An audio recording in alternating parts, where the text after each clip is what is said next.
Hey my loves, welcome to Momdate. Woo!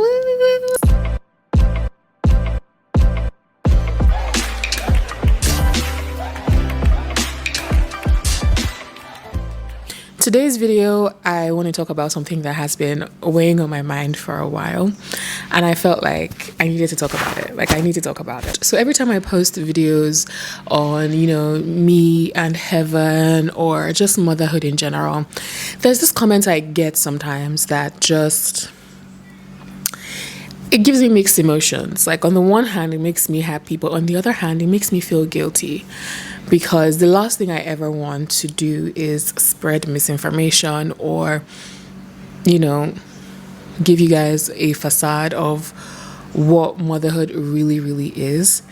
And that comment is, MC, you make motherhood look so easy. And on the one hand, I'm like, okay, I mean, that warms my heart. But on the other hand, I never want to give you guys the impression that motherhood is easy. I'm not saying motherhood is difficult, but it's not easy either, if that makes sense. And I feel like this goes without saying, but what I show you guys is literally a minuscule part of my life, like a very, very, very tiny fraction of my life. If I show you a little glimpse of, happy moments, playing, feeding heaven, whatever it is I choose to show you guys that I'm comfortable showing you guys, that doesn't in any way,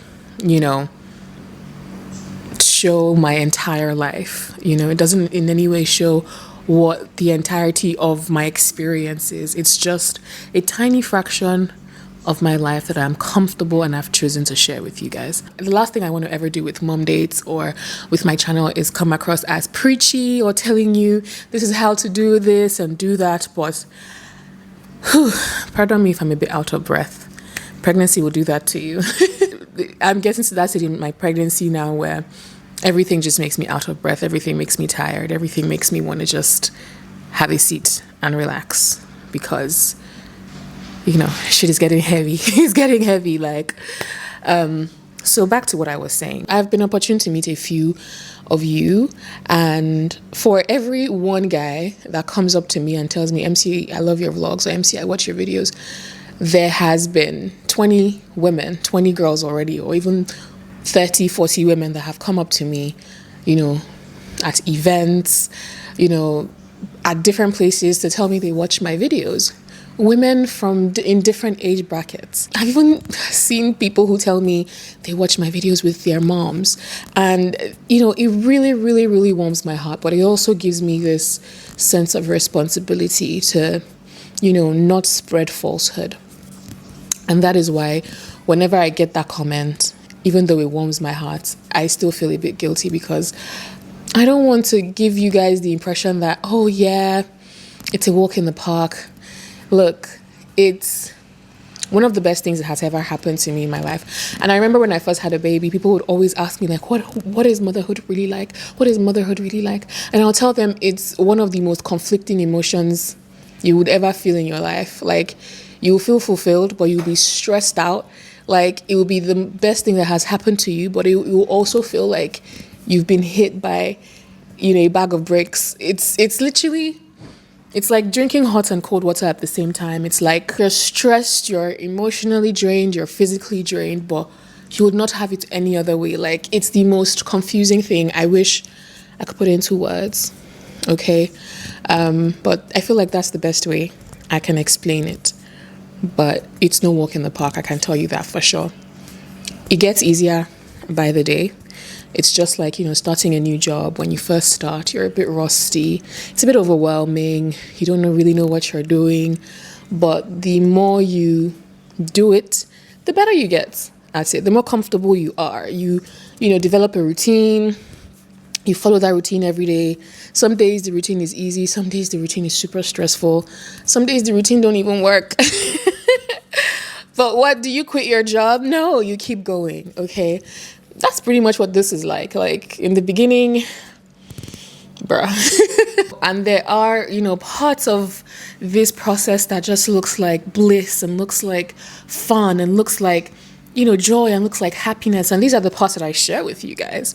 Okay, I would never be breaking down. I'm not that kind of creator, to be honest. I would be breaking down and having a tough time, and I would set up my camera and start crying or going off. Anyway, I didn't come here to just be like, oh, motherhood is all bad. No.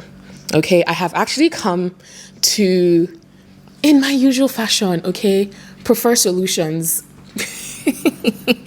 So cheeky. There are certain things that I have done that has made the journey less difficult and just smoother for me. And I want to share that with you guys. So let's get into it. Disclaimer, this is not in any way telling you that these are things that you must do to make motherhood less difficult or smoother. It's just, take it as a suggestion. Because I don't like people telling me what to do and how to live my life. So the last thing I want to do for anybody is tell you how to live yours. This is just a suggestion, okay? All right, let's get into it. So first thing that you should consider that would definitely 100% make motherhood easier for you is having a kind and supportive partner. This might sound cliche. You've probably heard it a billion times, but guys, I cannot reiterate this enough, okay? At the end of the day, both of you are the primary caregivers. People might come and help, okay? They will come, help, and go. But at the end of the day, it's going to be you and your partner. So it's very, very important to choose wisely who you choose to have your children with. If you're in a relationship, if you're with somebody and you see yourself having kids or building a family with them, you guys must have talked about, how many kids do you want to have? Do you want to have 2 boys and 1 girl, 3 boys, and do you want to have 4 or 5? Do you want to have all girls? Do you want to have all boys? Do you want to mix? All that is cute, okay? All that is beautiful. All that is lovely. I want to suggest more questions that you can actually, ask your partner when you're talking about, having kids together. Beyond how many kids you want to have and what gender. I want us to actually go deeper into the kind of questions that you can ask your partner. So 1, what happens if we don't have kids as soon as we want to? We've seen so many situations where you feel like, when we get married, we'll chill for a year or 2 years and we start having kids. That is perfect. That is a good plan. But what happens if you don't start having kids when you want to start having kids? What happens if you start having kids before you plan to start having kids? There have been situations where people plan to wait a year or 2. They don't even last a month. And that's the category I fall into. Ask your partner, are you willing to get checked? We all know that when it comes to fertility issues, having kids, most of the pressure is put on the woman. Check yourself, use this drug, use that drug, do this, do that. Even most of the fertility prayers in church is for women that are looking for the fruit of the womb, never men with low sperm count or men that's impotent. Is always the women. Are you actually willing to, do a full-on check of if anything goes wrong or if we're having a bit of a delay, would you be open to going to the hospital to check yourself, to check if everything is okay with you, and not just put the whole thing on the woman? Even without having fertility issues, just before getting married, just because, get checked. And for my girls, if you have any condition like PCOS, fibroids, endometriosis, etc., open up. I believe you should let your partner. These are conversations that you should have. I found out I have PCOS, or I have seen a tweet of someone say that a woman having PCOS is a deal breaker for him. He can't marry a woman with PCOS. Now, while I want to bash and be like, he's so insensitive, at the end of the day, it's his choice. You, as a woman, don't want to be with a man who isn't open-minded and educated about these things. That's why there are many people in this world. You don't have to end up with that guy. But that's why these conversations need to be had. So open up about it. I have PCOS. Is this a deal breaker for you? It is. I don't think. There's no saying that you wouldn't find someone who would embrace you for all that you are. PCOS and everything. Fibroids and everything. Endometriosis, ovarian cysts and everything. Okay? So it's not a do or die affair. And that's why it is so important to have these conversations. So it's not a thing of, oh, you tricked me, or if I had known that this, that, and the third. Another suggestion about what you can talk about before having kids is, what if pregnancy makes me gain weight? Okay. This goes without saying. We have seen what pregnancy can do to a woman. We've seen how it changes you, stretches you, gives you stretch marks. Your boobs get bigger, your ass get bigger, your stomach gets bigger, your arms, everything, your thighs gets bigger. You know, sometimes there's some people who are God's favorites, okay, they look like nothing happened. But there are some times when that doesn't happen. So have that conversation. What if pregnancy makes me gain weight? What if pregnancy changes my entire fit? I have seen women go from light-skinned to dark-skinned. Like, I see these videos all the time, okay? And what pregnancy did to me, how I looked before and after, etc, etc. You know, it could be you.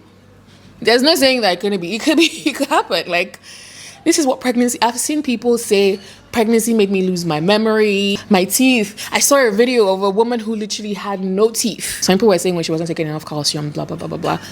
Away from all that, pregnancy actually does that to you. Like, it can change your whole physical appearance. So these are conversations that you should have. Would you come to antenatal with me? Would you come for my hospital appointments with me? Now, if, again, I want to add that, you know, this should also be based on what you care about. Do you care about your partner being at hospital appointments? Personally, I think you should definitely care. But there's some people who don't care. I'll go to the hospital by myself. It's not a big deal. If that's how you are, then that's fine. But if... It's true. Does your partner even encourage antenatal? Because I have seen, bro, what I have seen on this internet is actually scary. Like a man saying that, oh, they had all their kids in this Alagbo's house, and so they don't really believe in going for antenatal anyway. Because when they, you know what, I don't want to get into that. Ask your partner, like, what do you think? Like, would you be willing to come for hospital appointments with me? Or do you think it's a woman's thing? Now, the hospital that I go to, right? If you're a woman who goes to hospital appointments without your husband, you'll probably go home and cry, because it's almost like a competition of whose husband is the most affectionate in my hospital. You know, it's, you know, they're there with their husbands looking cute. If they're tired, they'll put their heads on their husband's shoulder. Like, it's cute. Like, I actually am very impressed with the crop of men that I see these days being more involved in their children's lives, in their wives' pregnancies. You know, these were things that were very much not very common to see back in the day. And, you know, you can tell that, you know, these women are happy to have, who wouldn't be happy to have their husband there with them, to go for scans. Oh, look at the baby. Oh my God, you know, have all these experiences with them. Who wouldn't? So if it's something you care about, ask your partner. Would you be in the labor room? Yeah, I've heard women say that their husbands were, my husband was at the beer parlor, I called him that I had given birth. Or, my husband said he doesn't want to see blood. Or some people say they feel like it's see finish for their husband to see them like that. I've heard a lot of things. Some of them don't make sense to me, but hey, who am I to judge? I don't like being judged, so I don't be judging. I don't like judging people either, because, like, don't come for me, I won't come for you. But personally, it was a deal, like, it was a non-negotiable for me. We did this together. We have to be in it together. We have to go through it, everything together. And that involves the labor and delivery process. Like, I need my man in the labor room with me. And if that is something that means a lot to you, I think you should definitely, like, ask, just to see where his head is at. What are your thoughts on C-sections? You know, it's a question you should ask. Until I had a C-section myself, I was very oblivious to the realities of how people actually feel about C-sections. I've heard the worst things. I've heard the craziest things, especially here in Nigeria. It's crazy, but it would actually do you good to ask, like, what if I don't deliver like the Hebrew woman? It's better to have it and not need it than need it and not have it. So You might ask these questions and you might end up not needing it, but it's better to just ask, just so you know, just in case. Okay. Another question you can ask your partner who you're planning on starting a family with would be, what are your thoughts on getting help? Help, be it a nanny, be it a house help, be it someone who comes around to clean. I say this because there are people who think that all these responsibilities are reserved for the woman. I've heard situations where women give birth and a couple of days after, they are in the kitchen cooking for their husbands or cooking the food for the house. There's absolutely nothing wrong with getting help. There's nothing wrong with delegating. Like, it's even one of the ways. I'll get to that later, but ask your partner. Hope he doesn't think that you getting help makes you less of a woman, or just so you know, some people believe that womanhood is deeply rooted in how much you can endure and how much you can suffer, and you don't want that to be your partner. Honestly, I don't want that for you, especially if you want the journey to be smooth and, in quotes, easy. Let's use the word, let's say less difficult. Yeah. What's going to happen to my career, after? Some of us are, 9-to-5ers. Some of us are content creators. So whatever field you fall in, it's important to find out what will be the fate of your career after having a baby. You need to know the kind of man you're with. There's a men who, don't want their wives working. They want you to be a stay-at-home mom to take care of the kids. There's some who don't mind you still having a career. These are conversations that need to happen. These are things that need to be spoken about, in my opinion, more than how many kids you want to have. Like, that's all well and good, but you need to go deep into this conversation and actually have them to know exactly what you're getting yourself into, and if it's something that you can work with, and if it works for you. Another question you can ask is, are you willing to change diapers? Are you willing to make a bottle, wash the bottle, wake up in the middle of the night to feed, burp the baby, change the diaper if it needs changing, all of that? Or do you think it's a woman's job? This might sound like a very small thing, but until your child has pooped 5, 6, 7 times a day and you have to change diaper after diaper and after diaper while having a man, who's supposed to be your partner, sat there doing nothing, because it is these little things that come together to make up what actually goes into motherhood and makes it so exhausting. It's repetitive. It's literally the same thing over and over and over again. If you changed 1 million diapers yesterday, it doesn't mean you won't still change a diaper tomorrow. The cycle goes on, okay? And it can be repetitive, it can be exhausting, and it will be even more exhausting if you don't have help, if you don't have support, okay, from the person who is supposed to, not even help, because that word is like, it's not your job, okay? It's both of you's job. It's both your jobs, okay, to parent. So if one person is the one doing it, that's why it's, my husband helps me. He's doing his job, okay? Let's be so for real. He's doing his job. So the other party has to do their job, okay? It's not just meant for one person and one person alone. So, have these conversations. Would you be willing to change diapers? Would you be willing to, these little things that might not really be anything, but there's something. What if I take longer to snap back? This is very, very possible. It might take you longer than other people to snap back. What if I don't snap back at all? That's also a possibility, that you might never ever go back to being your pre-baby weight. That is a huge possibility, and that is something that your partner has to be able to deal with. So that is a very, very valid question to ask before going into, going on this journey, just again to see where his head is at. Know if it's something that is a deal breaker for you or not. Having a baby is expensive. Like, it's no small feat to have a baby. So you have to be financially ready. You have to look at your partner and see where they are at in terms of finances, where you are at as well in terms of finances, because at the end of the day, it's not just a one-person job. Like, for some people, it's a one-person job in terms of finances. But again, everybody's situation is different. Check what the situation as it relates to you, and check it well before you consider having, children or a child with somebody, just so that the motherhood process is not very difficult for you. It's not difficult, okay? It's less difficult. So those are just some suggestions about questions you can ask your partner, just beyond surface level of, oh, how many kids do you want to have and what gender and all that.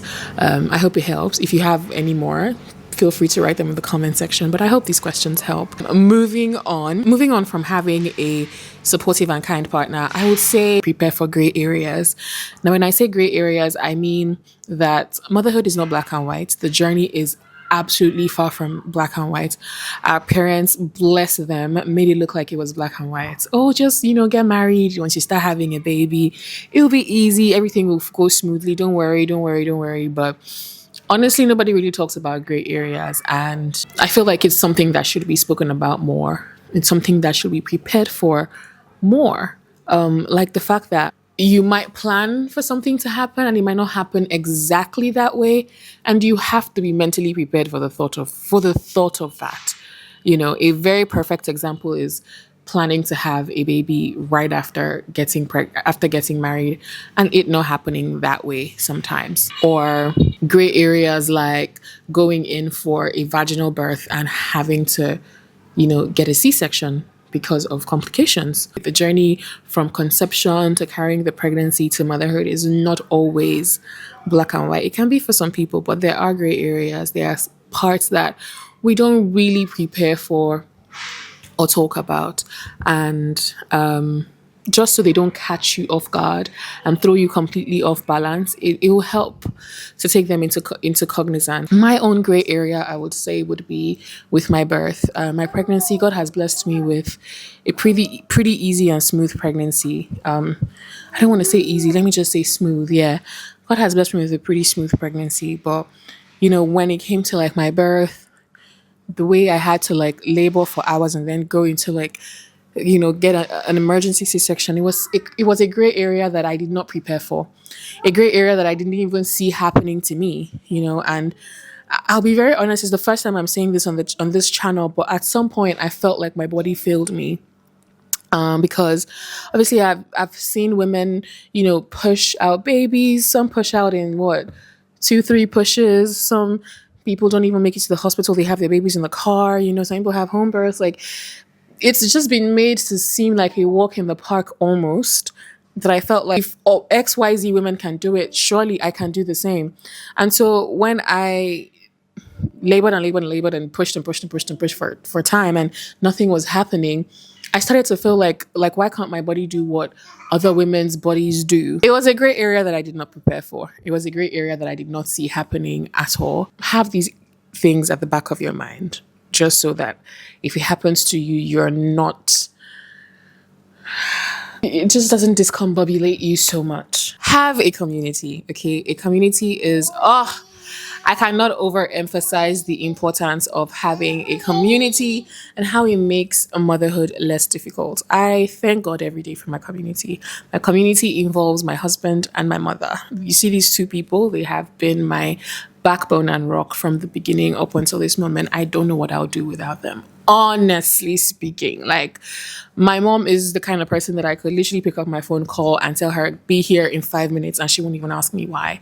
She's always been that way. She does so much for me. I can't thank her enough. So this video is not the video. Community can look like your friends, your family, just help, your nanny. It's just important to have people around you.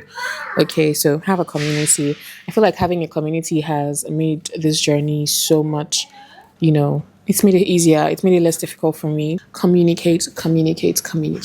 As much as we would like people to read our cues and read our body language, it will just make things so much easier when you communicate how you feel. Let people know when you're stressed. Let people know when you need to take a break. Let people know how you're feeling, so that they can act accordingly. Be that your partner, be that to your family. It's something that it didn't always come naturally to me. I used to always I don't want to stress anybody out. I don't stress people out. I don't care. Okay, I'm tired. Sorry. There's nothing I can do about it, but I'm tired, or I need to lay down, or I need a break, or I need some me time, or I can't do this, or I can't do that. Just let people know. It's better they know, so they can adjust, than you're pretending and it's hurting you and it's just unhealthy for you, but you keep suffering. Have money. You see this one? I can't stress it enough how important it is to have money. Have money of your own. Have money. Just have money. It would definitely make motherhood, parenthood, the journey less difficult when there is money. That's all I'm going to say. Delegate. Ah, you see this? This has made my life so much easier. I need to adjust because I've been sat in one position for so long. Ah, delegate, delegate, delegate. See this small head in my video. This has definitely helped me so much because, guys, there is no award for doing it yourself. There is no award for suffering. There is no reward for doing it by yourself. There's no reward for, oh, I washed plates and I washed all the clothes and then I fed the baby and I changed the diaper and then I cleaned the house and then it'll tell in like your well-being, your mental well-being, your physical well-being, and you don't want that. Okay, so as much as you can afford to delegate, get someone to come around if they have to come to clean the house, if you have to get a chef, if you have to get someone to, personally I have like help that comes around to clean. I have someone who comes and sorts out my laundry. Once the laundry is done, I have someone coming to fold the clothes. I think the only thing I haven't gotten around to getting is a live-in help, which I still am struggling with because I've heard one too many horror stories. I've seen one too many horror stories with like nannies, live-in helps, even on my WhatsApp group of like people talking about their experience. And it's just like, you know what? I still have just one for now. Let me manage. When I have two, then I can talk about like getting live-in help. But aside that, I try to delegate as much as possible. My mom helps me with like market runs. So I don't go to the market or anything. She helps me go to the market, brings food stuff around to my house. I have my cleaner.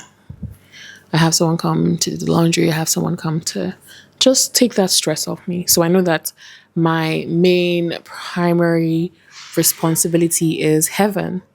Feed heaven, bathe heaven, take care of heaven, just make sure she's fine. And even that I share with my husband. Before I used to be very much like I can't do it by myself. Instead of wasting money, giving it, let me just do it, you will be burnt out. Like you'll be burnt the fuck out. And you don't want that. Delegating as much as possible is one thing that has helped me make motherhood just less difficult. Be content. I hear people say, oh, like the best time to start having kids is in your 30s. I've heard people say the best time to have kids is in your 20s. I would say the best time to have kids is when you're mature enough to be content with whatever position or situation you find yourself in life, because you would definitely 100% need contentment. If not, you will struggle. I want to believe that I'm content, but I still struggle sometimes just to come to terms with the fact that, okay, this is my life. Okay, I can't just up and go out whenever I want to. I can't just, do certain things that I used to do in the past, that I used to enjoy doing, because obviously I have a kid now, I'm pregnant. Sometimes when you see like your friends, oh, they're having fun, they're out there doing their thing. If you're the kind of person who isn't content, it will definitely affect you. If you're the kind of person who hasn't, feel like you haven't done much with yourself, or you haven't really lived life, or you would feel like you're missing out on so much. But then when you speak to those people, they want your life. Okay, they want what you have as well, and you who has what they have want what those people have. And it's just the cycle of life. Like when you have something, you don't appreciate it because you're used to it. Okay, and meanwhile, people that you're looking at wanting their life would give anything to have yours. It's just the way life goes. And so for you to be truly, truly happy, you just have to be content with where you are, like what you have. It's so important to be able to also appreciate where you are in life and acknowledge that you are living in an answered prayer. You're living in a future that you once dreamed for yourself. Just being present in my current situation, instead of always longing for what I don't have, just being present and acknowledging where I am in life and enjoying it, enjoying these little moments with my kid, with my husband, with being pregnant, actually enjoying it instead of thinking of all the things I don't have are is definitely one way that has made, you know, this journey less difficult for me. Another thing that has helped is blocking the noise. I feel like everybody has advice. Everybody wants to advise you when it comes to children. Oh, you're going to get so many unwarranted advice, so many unwarranted opinions, or do this or don't do that. Give the baby water, don't give the baby water. Formula is best, so breast milk is best. There is going to be so much noise, especially when you first have a baby or you're a first time mom doing it for the first time. Everybody has an opinion. Everybody wants to tell you how to do it or what they did and how it worked for them. It's important to block the noise, my dear. Heaven, it'll do you a lot of good to block the noise and find what works for you. Don't forget to take care of yourself. This part is so important. It's when it comes to motherhood, you're taking care of everybody. You're taking care of your baby, taking care of your husband, taking care of your home, taking care of this person, that person, and forget to take care of yourself. It is so easy to do that. Don't lose yourself. It's easy to. It probably will happen at some point, but you can always just pick yourself up and take care of yourself. Remember, you can't pour from an empty cup. So take care of yourself, pour into yourself so that you can pour into others, so that you can pour into your baby, into your family. This is definitely something that has helped me make the journey less difficult. Last but not the least, I would say, is to have something doing for you. Have something going for you. And that's why I mentioned earlier in the questions that I suggested to like have with your partner, just talk about like career wise and like just what you're doing. At the end of the day, you don't want to look back and have regrets. You don't want to look back and, not be able to recognize yourself anymore and feel like you've wasted all this time not doing anything for yourself. Again, I'm not doing this video to put fear in you that, oh, motherhood is so terrible and so difficult. It takes a lot of effort for sure. It is not easy, I would definitely say. I feel like I've gotten to a point where I have found my rhythm. I'm comfortable now. Heaven is she's at an age where she's independent. She doesn't need me 247 as much as she did in the beginning. She doesn't need me 247 as much as she used to. Before, she needed me every single second of the day to breastfeed, to cuddle, to put her to bed, to burp, to do this and to do that. Those times were very, very rough. I won't lie. Heaven, leave my light. Hey. No. No. Oh God, she's going to, oh my Lord. Heaven, come here. Come. Good job. Hey. Good girl. Okay, are you trapped in there? Wait. Hey. Sorry. Oh God. Oh, I spoke too soon. Yeah, sorry. Oh, dude. No, leave my mic. Sure. What's in your mouth? A for. Good job. Can I have my mic now? Okay, I need to wrap this up really quickly because Heaven is starting to get cranky and her daddy just stepped out. Okay, so I was basically saying that I feel like I have gotten to a point now where there is more of a flow, there's a rhythm. I know exactly what works for me. Heaven doesn't need me 247. So motherhood has definitely gotten less difficult for me. It is not easy by any means. There are some days I wake up and I don't feel like mothering. I don't feel like doing all the things that come with like my day-to-day activities of being a mom, but I still have to show up. I still have to, not for myself, but for this little baby. I'm so grateful to, like I said, to just have the most supportive people around me, and I'm just grateful for like everything that I have. I try not to focus too much on things that I don't have, and every single thing that I've mentioned in this video are things that have helped me lighten the load and made it less difficult for me, and I just thought to share. I hope it helps. As always, like I really, really hope it helps, and it speaks to somebody out there. I have to go now because Heaven is trying to jump off the couch. And she's not gonna do that because she's right here. But yeah, I love, love, love filming mom dates. Honestly, Heaven, you can't have my mic. Okay, fine. Okay, you can have it. But I feel like obviously the journey with having a new baby will definitely be much smoother because like I already, have found my rhythm and like I know what I'm doing. So transitioning from one to two will definitely be easier than transitioning from zero to one. Okay, guys, I really gotta go now because Heaven is on a mission to collect my mic. No, you can't eat it. If you like this video, don't forget to like, comment, share, subscribe. I hope you enjoyed Mom Date, and I will see you guys in my next video. Mwah.